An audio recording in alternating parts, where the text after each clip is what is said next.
अस्सलाम वालेकुम दोस्तों, मैं हूं आपका होस्ट बबलू लाहौरी। दोस्तों सैमसंग ने रिसेंटली अपनी ए सीरीज़ जो इनकी basically budget to mid range की सीरीज़ है, यहाँ पे 3 डिवाइसेस को लॉन्च किया, जिनमें गैलेक्सी A11 है जो 26,000 रुपये पे लॉन्च की गई। उसके बाद गैलेक्सी A21s है जो 33,500 में लॉन्च किया, और तीसरी जो डिवाइस है वो है गैलेक्सी A31 जिसे 42,000 के प्राइस टैग के ऊपर लॉन्च किया। और आपके काफ़ी ज़्यादा क्वेश्चंस आ रहे थे मुझे, ओवरऑल मेरा ओपिनियन आप जानना चाह रहे थे सब दोस्त कि क्या ये जो डिवाइसेस हैं इन्हें बाई किया जा सकता है, क्या ये एक वैल्यू फॉर मनी डिवाइसेस हैं ये ओवरऑल। तो मैंने सोचा कि मैं कंप्लीट वीडियो बनाऊं ताकि आपके जो भी डाउट्स हैं, जो भी क्वेश्चंस हैं, वो सब इस वीडियो के अंदर कवर हो जाएं और आप अपने लिए एक अच्छा परचेज डिसीजन ले पाएं। लेकिन वीडियो में आगे बढ़ने से पहले चैनल पर नए हैं, फर्स्ट टाइम मुझे देख रहे हैं तो चैनल को सब्सक्राइब जरूर करें, बेल आइकन बजाएं ताकि हर वीडियो का नोटिफिकेशन सबसे पहले आपको मिल जाए। कोई भी क्वेश्चन हो #बबलू लाहौरी लगाएं, इस वीडियो के कमेंट सेक्शन में कमेंट करें, और अगर वीडियो अच्छी लगे तो इसे लाइक करना मत भूलिएगा। दोस्तों अगर यहाँ पे बात की जाए सैमसंग की जो ए सीरीज़ है, ये बजट टू मिड रेंज की सीरीज़ यानी सबसे सस्ती यही सीरीज़ है सैमसंग की। लेकिन इस सीरीज़ को अगर देखा जाए तो यहाँ पे सैमसंग कंप्लीटली फ्लॉप है ना। तो यहाँ पे मार्केट कंपटीशन को फेस कर पा रहा है यहाँ पे जो भी क्रिएट है इस टाइम पे। उसके अलावा जो सैमसंग के यूज़र हैं, स्पेशली जो सैमसंग की डिवाइस को बाय करते हैं, उसे प्रेफर करते हैं, उन्हें भी अच्छी वैल्यू नहीं मिल रही। अगर सबसे पहले यहाँ पे डिस्कस करें गैलेक्सी A11 को, जी हाँ ये सबसे सस्ती डिवाइस कहा जा रहा है इस टाइम पे। अभी इसके बाद एक और ब्लंडर इन्होंने करना है, गैलेक्सी A01 कोर भी आने वाला है 1 GB 8 GB के साथ, वो जब आएगा उस टाइम पे देखेंगे। अगर गैलेक्सी A11 की बात की जाए तो 26,000 इस डिवाइस की प्राइस से की गई है, 2 GB 32 GB का कम्बिनेशन है। ओवरऑल अगर मेरा ओपिनियन एक लाइन में मैं आपको बताऊं तो ये डिवाइस वैल्यू फॉर मनी नहीं है, आपको इस डिवाइस से बच के रहना है। और अभी मैं थोड़े से आपको ब्लंडर गिनवा दूं इस डिवाइस के अंदर। यहाँ पे TFT पैनल को यूज़ किया गया है 26,000 रुपये की प्राइस पॉइंट के ऊपर। तो देखिए आप TFT पैनल है तो क्या आपको यहाँ पे टच रिस्पॉन्स मिलेगा, क्या आपको यहाँ पे वैल्यू मिलेगी। हालांकि अगर आप पीछे चले जाएं अप्रैल 2019 के अंदर सैमसंग गैलेक्सी A20 जो डिवाइस है वो सुपर एमोलेड पैनल के साथ लेके आता है पाकिस्तानी मार्केट्स में, और ये 2020 के अंदर ब्लंडर कर दिया TFT पैनल के साथ। आई डोंट नो कि क्या स्ट्रैटेजी है सैमसंग की, कैसे यहाँ पे मार्केट कंपटीशन को ये रीड करते हैं, क्या ये लेके चलते हैं आगे। अगर यहाँ पे देखें 2 GB रैम का कम्बिनेशन है और स्नैपड्रैगन 450 चिपसेट है जो ठीक थी अपने टाइम के अंदर, लेकिन आज के टाइम पे बहुत ज़्यादा पुरानी है, आपको एक वैल्यू फॉर मनी परफॉर्मेंस नहीं मिलेगी। अगर मार्केट कंपटीशन को देखें तो ये जो डिवाइस फेस कर रही है जिसको, उसमें Realme का 5i है, उसके अलावा आपको Redmi का 9 मिल जाएगा, आपको Infinix का Note 7 मिल जाएगा, जिनके अंदर तगड़े सॉलिड फीचर्स हैं। ये डिवाइस उस कंपटीशन में क्या करेगी। 25 से 26,000 रुपये की रेंज के अंदर देखा जाए तो यहाँ पे स्नैपड्रैगन की 665 आपको मिल रही है Realme 5i के अंदर। उसके अलावा Helio G70 Infinix Note 7 दे रहा है आपको, और अभी जो रिसेंट एडिशन हुआ है Redmi 9 का Helio G80 दे रहा है। तो ये जो स्नैपड्रैगन 450 इतनी पुरानी चिपसेट है, ये इस प्राइस रेंज में कहाँ पे टिकेगी इनके सामने। उसके अलावा अगर देखिए चले ठीक है, आपने 4000 mAh की बैटरी दे दी, आपने 15 वाट की फास्ट चार्जिंग दे दी, लेकिन ये चार्जिंग को लेके क्या करना है, जो बेसिकली इंटरेक्शन के लिए डिस्प्ले ही आपने TFT लगा दिया, टच रिस्पॉन्स अच्छा नहीं मिलेगा। उसके अलावा चलिए आपका माना कि जो One UI 2 है उसका यूज़र एक्सपीरियंस भी अच्छा है, इसमें कोई डाउट नहीं है, लेकिन ओवरऑल वैल्यू का क्या कि आप 2 GB 32 GB दे रहे हैं TFT पैनल के साथ 26,000 रुपये के ऊपर एक पुरानी चिपसेट के साथ, एक अच्छी वैल्यू नहीं देता।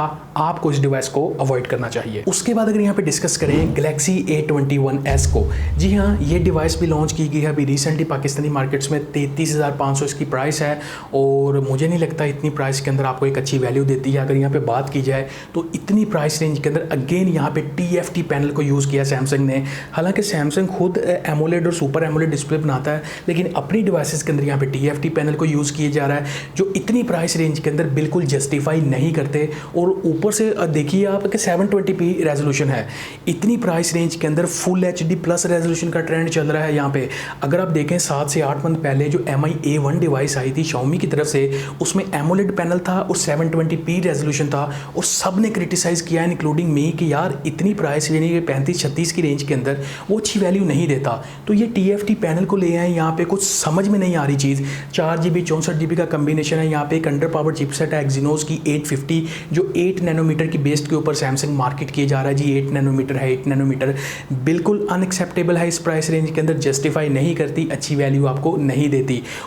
एक और चीज़ यहाँ पे कही जाती है कि सैमसंग का जी R&D का खर्चा ज़्यादा है, जी रिसर्च एंड डेवलपमेंट होती है, उसकी जो कॉस्ट है इस वजह से डिवाइसेस की जो एक्चुअल प्राइस है उसके अंदर रिफ्लेक्ट करती है, इसलिए डिवाइसेस एक्सपेंसिव होती हैं। सब टॉपिक ड्रामा यहाँ पे जो बजट से मिड रेंज की डिवाइसेस है, यहाँ पे कुछ R&D वाला कोई सीन नहीं है। यहाँ पे R&D है सैमसंग की, वो करता है अपनी हाई एंड की डिवाइसेस के लिए। जो फ्लैगशिप डिवाइसेस है वहाँ पे उन्होंने अल्टीमेट आपको जो फीचर्स हैं वो देने होते हैं, लेकिन बजट रेंज के अंदर अगर उनका R&D का बजट कोई रिसर्च एंड डेवलपमेंट होती तो एटलीस्ट ये ब्लंडर्स ना आपको देखने को मिलते इतनी प्राइस रेंज के अंदर। और इससे तो अच्छे चाइनीज़ ब्रांड है, कोई R&D वाला सीन नहीं है, जस्ट कॉपी पेस्ट है, एटलीस्ट अपने यूज़र को यहाँ पे कुछ अच्छी वैल्यू तो दे देते हैं वो।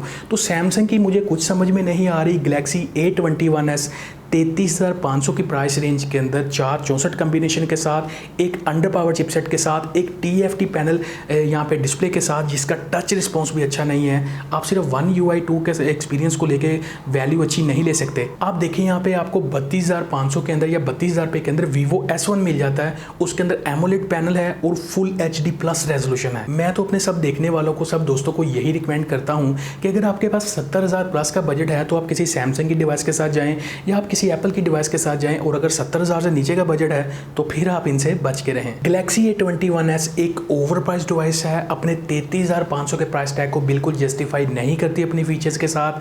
आपको इस डिवाइस से बच के रहना चाहिए। और उसके बाद अगर यहाँ पे बात की जाए गैलेक्सी A31 की, तो गैलेक्सी A31 की प्राइस 42,000 रुपये रखेगी पाकिस्तानी मार्केट्स में।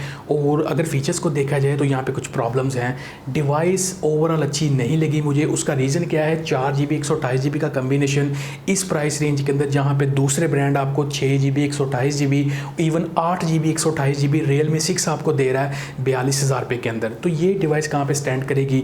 और उसके बाद अगर यहाँ पे बात की जाए इस डिवाइस की जो चिपसेट है, Helio P65 चिपसेट, जो आपको 27,000 के अंदर Vivo Y19 दे रहा है, 32,000 रुपये के अंदर आपको Vivo S1 दे रहा है। तो ये 42,000 रुपये के प्राइस पॉइंट के ऊपर जिस कंपटीशन को फेस कर रही है डिवाइस, उसमें आपको स्नैपड्रैगन 720G चिपसेट मिलती है, Helio G90T चिपसेट मिलती है, जिसके सामने ये जो चिपसेट है ये कुछ भी नहीं है परफॉर्मेंस में। यानी अगर आप एक गेम लवर हैं तो फिर भी आपको इस डिवाइस को अवॉइड करना चाहिए। और उसके बाद अगर यहाँ पे मैं आपको बताऊं तो स्टोरेज देखें, जो स्टोरेज लगाई है 128GB लगा दी, नंबर गेम पूरी कर ली स्टोरेज की, लेकिन ये eMMC स्टोरेज है जो रीड एंड राइट स्पीड्स के अंदर स्लो है। और ये डिवाइस जिस प्राइस रेंज के अंदर है वहाँ पे आपको Redmi Note 9s, Redmi Note 9 Pro UFS 2.1 storage के साथ मिलते हैं। इवन Realme 6 जो डिवाइस है वो भी UFS स्टोरेज के ऊपर है। तो ये अपनी eMMC स्टोरेज के साथ एक slow read and right speed के साथ क्या आपको अच्छा एक्सपीरियंस देगा। यूज़ के साथ साथ डिवाइस आगे स्लगीनेस देखने को मिलेगी डिवाइस के अंदर। ओवरऑल अगर यहाँ पे बात करते हैं इस डिवाइस के कैमरास की, तो ठीक है कैमरास अच्छे हैं इस डिवाइस के, लेकिन कैमरा को जो इमेज प्रोसेस करती है जो चिपसेट है वो इतनी सॉलिड नहीं है। तो फिर कैमरा इतने जो अच्छे लगाने का भी कोई फ़ायदा नहीं है जब आपकी इमेज प्रोसेसिंग इतनी अच्छी देखने को ना मिले। 5000 mAh की आपने बैटरी लगा दी, 15 वाट की फास्ट चार्जिंग लगी, जो इस प्राइस पॉइंट के हिसाब से मेरे ख्याल से 5000 mAh की बैटरी को चार्ज करने के लिए बहुत ज़्यादा कम है। फिंगरप्रिंट सेंसर की बात करें तो गैलेक्सी A31 में आपको इन डिस्प्ले फिंगरप्रिंट सेंसर मिलता है, जिसकी जो स्पीड्स हैं वो स्लो ही देखने को मिलती हैं सैमसंग की डिवाइसेस के अंदर। इवन अगर आप देखें वीवो की भी इंप्लीमेंट करता है लेकिन काफ़ी फास्ट है। तो मैं सजेस्ट करूँगा कि सैमसंग को भी 2-4 क्लासें ले लेनी चाहिए वीवो से कि कैसे इंप्लीमेंट करना है एक fast in display fingerprint sensor को। उसके अलावा ठीक है लुक्स में डिवाइस अच्छी है, सैमसंग जो प्रिज्म क्रश डिज़ाइन बनाता है ठीक है। ओवरऑल अगर यहाँ पे बात की जाए गैलेक्सी A31 की, इसे मैं ऑलरेडी अपनी डोंट बाय वाली जो मैंने वीडियोस बनाई थी उस वीडियो के अंदर मैं यहाँ पे इंक्लूड भी कर चुका हूँ, लिंक आपको डिस्क्रिप्शन में मिलेगा। उस वीडियो को भी आप ज़रूर देखिएगा, उसमें बहुत सारी डिवाइसेज हैं, आपके पैसे वेस्ट होने से बच सकते हैं। तो अगर यहाँ पे बात की जाए गैलेक्सी A31 की तो ओवर प्राइस्ड है, इस डिवाइस को आपको बाय नहीं करना चाहिए। तो दोस्तों ओवरऑल अगर बात करें तो सैमसंग की जो रिसेंटली A सीरीज़ की डिवाइसेज A11, A21s और A31s मुझे काफ़ी डिसअपॉइंटमेंट हुई इनकी प्राइसेस और इनके फीचर्स को देखते हुए, बिकॉज आपको भी अच्छी वैल्यू यहाँ पे नहीं मिलेगी और आपको भी इन डिवाइसेस को बाय नहीं करना चाहिए मेरे ओपिनियन के हिसाब से। और अगर यहाँ पे अच्छे नोट्स के अंदर मैं वीडियो को थोड़ा कंक्लूड करूँ तो मैं कुछ आपको जो सैमसंग यूज़र हैं जो कहते हैं कि सिर्फ सैमसंग ही लेना है, तो मैं उन्हें यहाँ पर रिकमेंड करना चाहूँगा कि आप फिर अपना बजट 52,000 के अराउंड करें और गैलेक्सी A51 को बाय कर लें। हालांकि अगर दूसरे प्रोस्पेक्ट से देखा जाए तो सुपर वैल्यू फॉर मनी नहीं है, लेकिन एटलीस्ट जो सैमसंग यूज़र हैं उनके लिए एक अच्छी डिवाइस है ओवरऑल प्राइस एंड फीचर्स के हिसाब से। लेकिन यहाँ पे जो इन डिस्प्ले फिंगरप्रिंट सेंसर है वो थोड़े स्लो ही देखने को मिलती है परफॉर्मेंस। और दूसरी जो डिवाइस है वो है आपको 67,000 के अराउंड कहीं पे मिलेगी और वो है गैलेक्सी A71। फिर आप उसकी तरफ चले जाएँ, उसके अंदर आपको चिपसेट भी अच्छी मिलती है, कैमरा सेटअप भी अच्छे मिलते हैं, ओवरऑल आपको परफॉर्मेंस वगैरह हर चीज़ अच्छी मिल जाती है। 8GB 128GB वाली डिवाइस है। एंड अगेन उसके साथ भी यही इशू है कि उसका जो इन डिस्प्ले फिंगरप्रिंट सेंसर है उसकी स्पीड आपको आपको स्लो देखने को मिलती है। तो ओवरऑल ये दो डिवाइसेस हैं 70,000 रुपये की रेंज तक जाते हुए जो मैं रिकमेंड करता हूँ, गैलेक्सी A51 और A71। जो अगर आप एक सैमसंग लवर हैं तो फिर इन डिवाइसेस की तरफ जाएँ, अदरवाइज़ जो भी आजकल ये 20, 25, 35,000 रुपये के अंदर डिवाइसेस आ रही हैं, बिल्कुल मज़ा नहीं आ रहा सैमसंग के काम करने का, अच्छी वैल्यू नहीं मिल रही, आपको बच के रहना है। बाकी ओवरऑल मुझे आपने बताना है कि आपका क्या ओपिनियन है इन तीनों डिवाइसेस से रिलेटेड। मुझे वीडियो के कमेंट सेक्शन में ज़रूर बताया करें, मैं आपके कमेंट्स का वेट करता रहता हूँ पढ़ने के लिए। वीडियो अगर कहीं पे भी अच्छी लगी हो तो आप इसे लाइक ज़रूर करें, शेयर ज़रूर करें। अगर चैनल को सब्सक्राइब नहीं किया तो सब्सक्राइब तो फिर आपको करना ही चाहिए। और मैं मिलता हूँ आपसे नेक्स्ट वीडियो में, तब तक के लिए अपना और अपने चाहने वालों का बहुत सारे ख्याल रखिएगा। बबलू लोहड़ी को दीजिए इजाज़त। अल्लाह हाफिज़।